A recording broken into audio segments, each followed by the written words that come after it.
Alors bonjour à tous, aujourd'hui en UE1A, on va voir comment déterminer une configuration absolue ROS sur représentation de crâne. D'abord, on va essayer de voir ce qu'est une configuration absolue RS. Donc pour cela, on va se placer dans l'espace avec une molécule en 3 dimensions, avec le carbone asymétrique au milieu et autour les 4 groupements, donc qui sont tous différents. Comme les 4 groupements sont différents, on va pouvoir déterminer un ordre de priorité entre les 4 selon les règles de Canning-Gold et Prelog, qui disent que le groupement le plus prioritaire, ce sera celui avec le numéro atomique le plus grand, et le moins prioritaire, le numéro 4, ce sera celui avec le numéro atomique le plus petit. Donc, une fois qu'on a déterminé cet ordre de priorité, on va se placer dans l'axe de la liaison entre le carbone asymétrique et le 4e groupement, le plus petit, ce qui fait qu'au final, on se retrouve avec les 3 premiers groupements les plus prioritaires qui vont vers nous, les liaisons qui vont vers nous, et on a juste à regarder dans quel sens ça tourne quand on va relier le premier groupement au deuxième et le deuxième au troisième. Ça fait un cercle qui tourne dans un sens. Là, ça tourne dans le sens horaire, dans le sens des aiguilles d'une montre, donc la configuration absolue est R. Si ça tourne dans l'autre sens, dans le sens inverse des aiguilles d'une montre, ou anti-horaire, on dit que la configuration absolue est S. Donc ça, c'est quand on est en 3 dimensions, et là, on va passer de nos 3 dimensions à quelque chose en 2 dimensions, donc si on veut passer sur le tableau ou sur une feuille en papier. Pour passer de la 3D à la 2D, on utilise les représentations, donc il y a Newman, il y a Fischer, et la CRAM, et c'est à CRAM qu'on va s'intéresser aujourd'hui. Donc voilà notre molécule en représentation de CRAM, avec le carbone au milieu, 2 traits pleins qui représentent les traits qui sont dans le plan, un triangle plein qui représente la liaison qui va en avant du plan, et un trait en pointillé qui représente la liaison qui va en arrière du plan. Donc on retrouve bien notre molécule qu'on avait en 3 dimensions, mais sur un papier en 2 dimensions. Maintenant, on va voir comment déterminer une configuration absolue R et S sur une représentation de crâne. Premier cas de figure.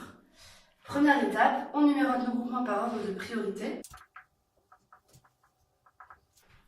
Deuxième étape, on regarde où se situe le 4e groupement. Et là, le 4e groupement, il se situe en arrière du plan. Il est sur le trait en pointillé. Donc quand le 4e groupement est en arrière du plan, on se retrouve dans la configuration qu'on avait tout à l'heure quand on avait notre molécule en 3 dimensions. On a bien l'axe entre le carbone asymétrique et notre 4e groupement qui est en arrière du plan. Donc là, on a juste à regarder dans quel sens ça tourne quand on passe du 1 au 2 et du 2 au 3. Ça tourne dans le sens des aiguilles d'une montre, dans le sens horaire. Donc là, la configuration sera R.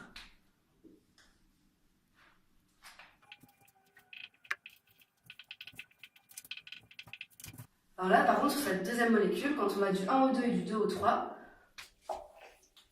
on remarque que ça tourne dans le sens inverse des aiguilles d'une montre, dans le sens anti-horaire. Dans ce cas-là, la configuration absolue sera S.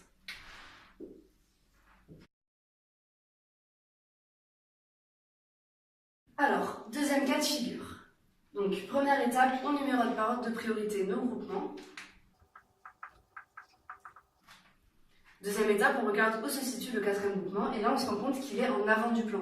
Il est sur une liaison en triangle plein. Là, en fait, par rapport à tout à l'heure, quand on était en 3 dimensions, donc on regardait comme ça dans le sens, donc on est le 4e groupement en arrière. Là, ce qui se passe, c'est que le 4e groupement, il est en avant. Donc quand on va relier le 1 au 2 et le 2 au 3, le sens de rotation, ce sera le sens inverse du sens réel qui permet de déterminer la configuration absolue. Donc là, si je relie le 1 au 2 et le 2 au 3, je vois que ça tourne dans le sens horaire, dans le sens des aiguilles d'une montre.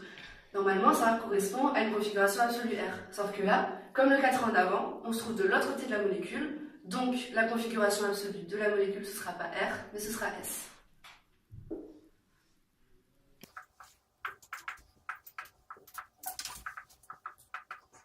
Donc sur cette autre molécule, là, on a numéroté les groupements. Maintenant, on va regarder dans quel sens ça tourne quand on va de 1 vers 2 et de 2 vers 3. Donc là, on se rend compte qu'on va dans le sens anti-horaire, dans le sens inverse des aiguilles d'une montre, sauf que le 4e groupement est en avant, donc on est de l'autre côté de la molécule. Ça veut dire que normalement, le sens anti-horaire, ça correspond à une configuration absolue S, sauf que comme on est de l'autre côté, la configuration absolue est R.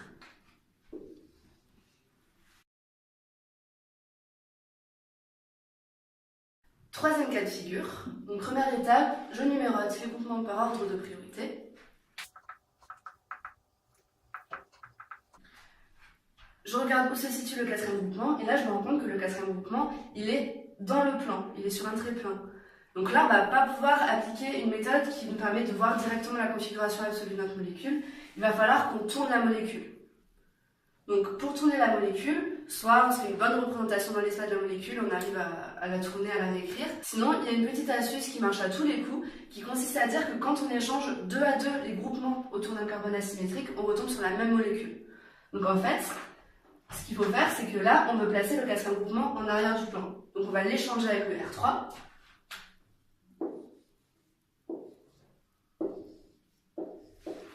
Sauf que comme on a échangé 2 groupements, pour retomber sur la même molécule, il faut échanger aussi les 2 autres.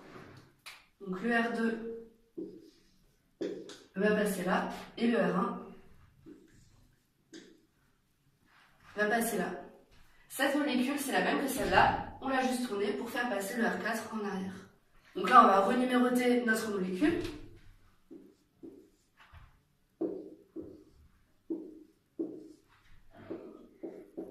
Et on retombe sur le même cas de figure qu'au début, où le 4 se situe en arrière du plan.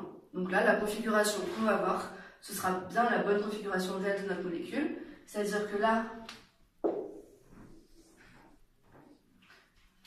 on tourne dans le sens inverse des aiguilles d'une montre, donc la configuration absolue sera S. Ben voilà, on espère que la vidéo vous aura plu, qu'elle vous aidera pour vos révisions, et surtout... N'oubliez pas que vous êtes les meilleurs, vous!